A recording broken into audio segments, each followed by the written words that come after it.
욥기 31장. 젊은 여인을 음탕한 눈으로 바라보지 않겠다고 나 스스로 엄격하게 다짐하였다. 여자나 유혹하고 다니면 위에 계신 하나님이 내게 주실 몫이 무엇이겠으며 높은 곳에 계신 전능하신 분께서 내게 주실 주사는 무엇이겠는가? 불의한 자에게는 불행이 미치고 악한 일을 하는 자에게는 재앙이 닥치는 법이 아닌가? 하나님은 내가 하는 일을 낱낱이 알고 계신다. 내 모든 발걸음을 하나하나 세고 계신다. 나는 맹세할 수 있다. 여태까지 나는 악한 일을 하지 않았다. 다른 사람을 속이려고도 하지 않았다. 하나님이 내 정직함을 공평한 저울로 달아보신다면 내게 흠이 없음을 아실 것이다.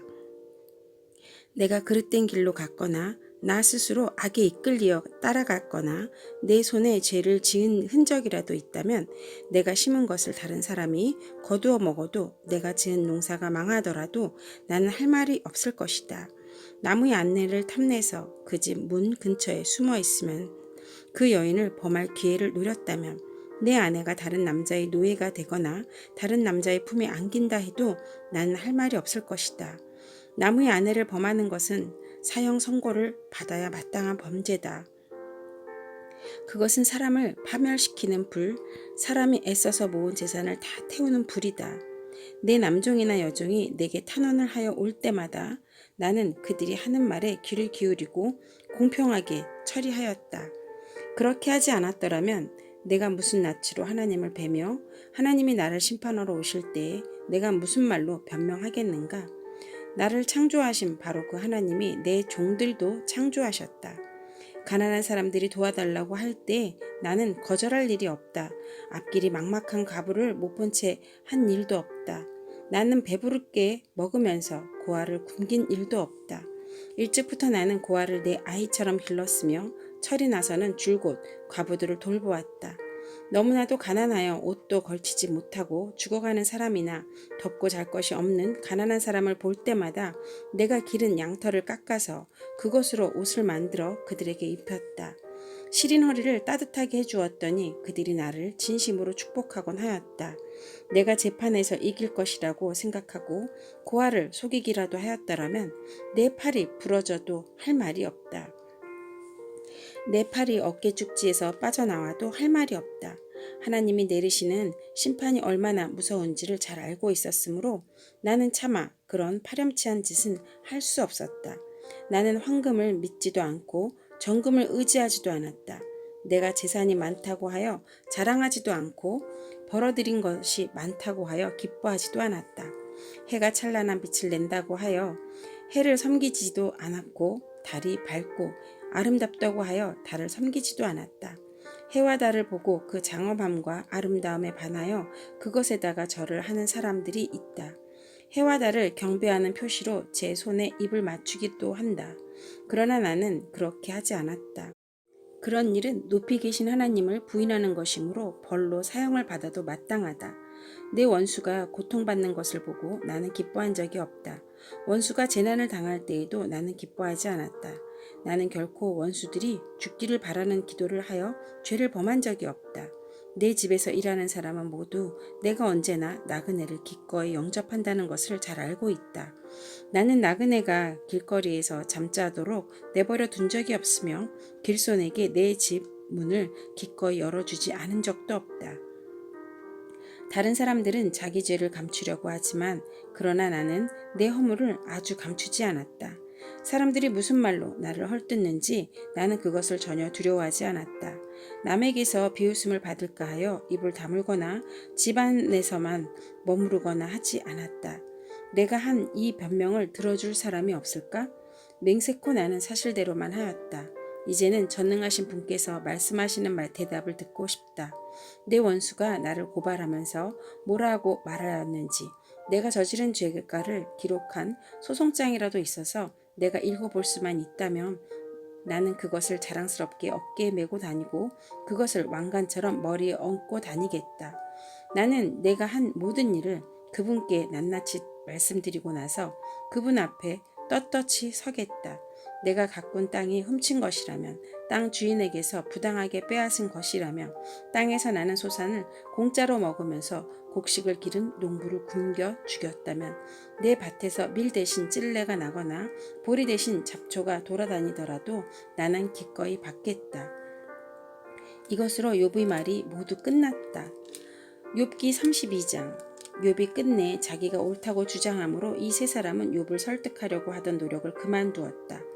욥이 이렇게 자기가 옳다고 주장하면서 모든 잘못을 하나님께 돌림으로 옆에 서서 듣기만 하던 엘리후라는 사람은 듣다 못하여 분을 더 이상 참지 못하고 화를 냈다. 엘리후는 람족 속에 속하는 부스 사람 라바겔의 아들이다. 엘리후는 또 욥의 세 친구에게도 화를 냈다. 그 세 친구는 욥을 정죄하려고만 했지 욥이 하는 말을 변변한 대답을 하지 못하였기 때문이다. 그들 가운데서 엘리후가 가장 젊은 사람이므로 그는 다른 사람들이 말을 끝날 때까지 기다려야만 하였다. 그런데 그 세 사람이 모두 욥에게 대답을 제대로 하지 못하였으므로 그는 화가 났다. 부스 사람 바라겔의 아들 엘리후가 말하였다. 나는 어리고 세 분께서는 이미 연로하십니다. 그래서 나는 어른들께 선뜻 나서서 내 견해를 밝히기를 망설였습니다. 나는 듣기만 하겠다고 생각하였습니다. 오래 사신 분들은 살아오신 것만큼 지혜도 쌓으셨으니까 세 분께서만 말씀하시도록 하려고 생각하였습니다. 그러나 깨닫고 보니 사람에게 슬기를 주는 것은 사람 안에 있는 영, 곧 전능하신 분의 입김이라는 것을 알았습니다.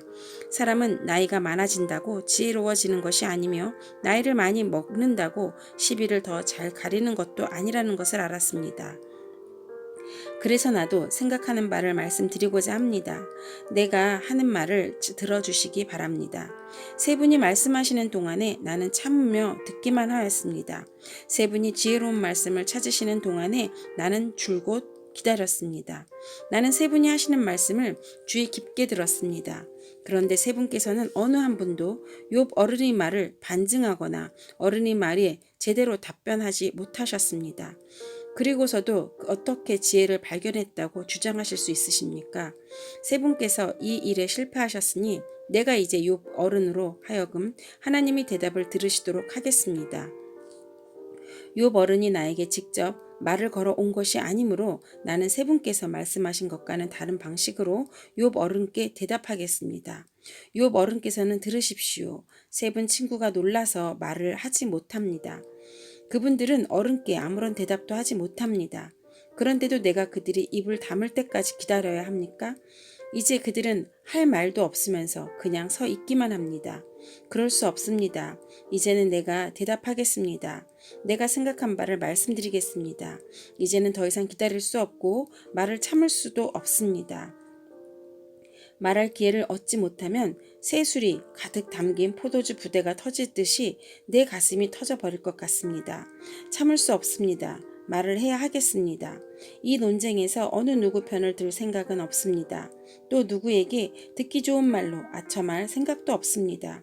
본래 나는 아첨할 줄도 모르지만 나를 지으신 분이 지체하지 않고 나를 데려가실까 두려워서도 그럴 수는 없습니다. 욥기 33장. 욥 어른은 부디 내가 하는 말을 잘 들어주시기 바랍니다. 내가 하는 말 한마디 한마디에 귀를 기울여 주시기 바랍니다. 이제 내 마음속에 있는 것을 말할 준비가 되었습니다. 내 입 속에서 혀가 말을 합니다. 나는 지금 진지하게 말하고 있습니다. 나는 진실을 말하려고 합니다. 하나님의 영이 나를 만드시고 전능하신 분의 입김이 내게 생명을 주셨습니다. 대답하실 수 있으면 대답해 보시기 바랍니다. 토론할 준비를 하고 나서시기를 바랍니다. 보십시오. 하나님이 보시기에는 어른이나 나나 똑같습니다. 우리는 모두 흙으로 지음을 받았습니다. 그러므로 어른께서는 나를 두려워하실 까닭이 없습니다. 내게 압도되어서 길을 펴지 못하는 일이 있어서도 안 될 것입니다. 어른께서 이런 말씀을 하셨습니다. 내게는 잘못이 없다. 나는 잘못을 저지르지 않았다. 나는 결백하다. 내게는 허물이 없다. 그런데도 하나님은 내게서 흠 잡을 것을 찾으시며 나를 원수로 여기신다. 하나님이 내 발에 착고를 채우시고 내 일거수일투족을 다 감시하신다. 하고 말씀하셨습니다. 그러나 내가 욥 어른께 감히 말합니다. 어른은 잘못하셨습니다. 하나님은 어떤 사람보다도 크십니다. 그런데 어찌하여 어른께서는 하나님께 불평을 하면서 대드시는 겁니까? 어른께서 하시는 모든 불평에 일일이 대답을 하지 않으신다고 해서 하나님께 원망을 할 수 있습니까? 사실은 하나님이 말씀을 하시고 또 하신다고 하시더라도 사람이 그 말씀에 주의를 기울이지 못할 뿐입니다. 사람이 꿈을 꿀 때, 밤의 환상을 볼 때, 또는 깊은 잠에 빠질 때, 침실에서 잠을 잘 때, 바로 그때 하나님은 사람들이 귀를 여시고 말씀을 듣게 하십니다. 사람들은 거기에서 경고를 받고 두려워합니다. 하나님은 사람들이 죄를 짓지 않도록 하십니다. 교만하지 않도록 하십니다. 하나님은 사람의 생명을 파멸에 빠지지 않도록 지켜주시며 사람의 목숨을 사망에서 건져주십니다. 하나님은 사람에게 질병을 보내셔서 잘못을 고쳐주기도 하시고 사람의 육체를 고통스럽게 해서라도 잘못을 고쳐주기도 하십니다. 그렇게 되면 병든 사람은 입맛을 잃을 것입니다. 좋은 음식을 보고도 구역질만 할 것입니다. 살이 빠져 몸이 바짝 마르고 전에 보이지 않던 앙상한 뼈만 두드러질 것입니다. 이제 그의 목숨은 무덤에 다가서고 그의 생명은 죽음의 문턱에 이르게 될 것입니다. 그때 하나님의 천사 1000명 가운데서 한 명이 그를 도우러 올 것입니다. 그 천사는 사람들에게 사람이 마땅히 해야 할 일을 상기시킬 것입니다. 하나님은 그에게 은혜를 베푸시고 천사에게 말씀하실 것입니다. 그가 무덤에서 내려가지 않도록 그를 살려주어라. 내가 그의 몸값을 받겠다. 그렇게 되면 그는 다시 젊음을 되찾고 건강도 되찾을 것입니다. 그가 하나님께 기도를 드리면 하나님은 그에게 응답하여 주실 것입니다. 그는 기쁨으로 하나님을 섬기고 하나님은 그를 다시 정상적으로 회복시켜 주실 것입니다. 그는 사람들 앞에서 고백할 것입니다. 나는 죄를 지어서 옳은 일을 그르쳤으나 하나님이 나를 용서하여 주셨습니다. 하나님이 나를 무덤에 내려가지 않게 구원해 주셨기에 이렇게 살아서 빛을 즐기게 되었습니다. 하고 말할 것입니다.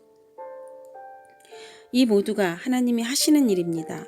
하나님이 사람에게 2번, 3번 이렇게 되풀이 하시는 것은 사람의 생명을 무덤에서 다시 끌어내셔서 생명의 빛을 보게 하시려는 것입니다. 어른은 귀를 기울여 내 말을 들으십시오. 내가 말하는 동안은 조용히 듣기만 해주십시오. 그러나 하실 말씀이 있으면 내가 듣겠습니다. 서슴지 말고 말씀해 주십시오. 나는 어른이 오르시다는 것을 드러내고 싶습니다. 그러나 하실 말씀이 없으시면 조용히 들어주시기만 바랍니다. 그러면 내가 어른께 지혜를 가르쳐 드리겠습니다.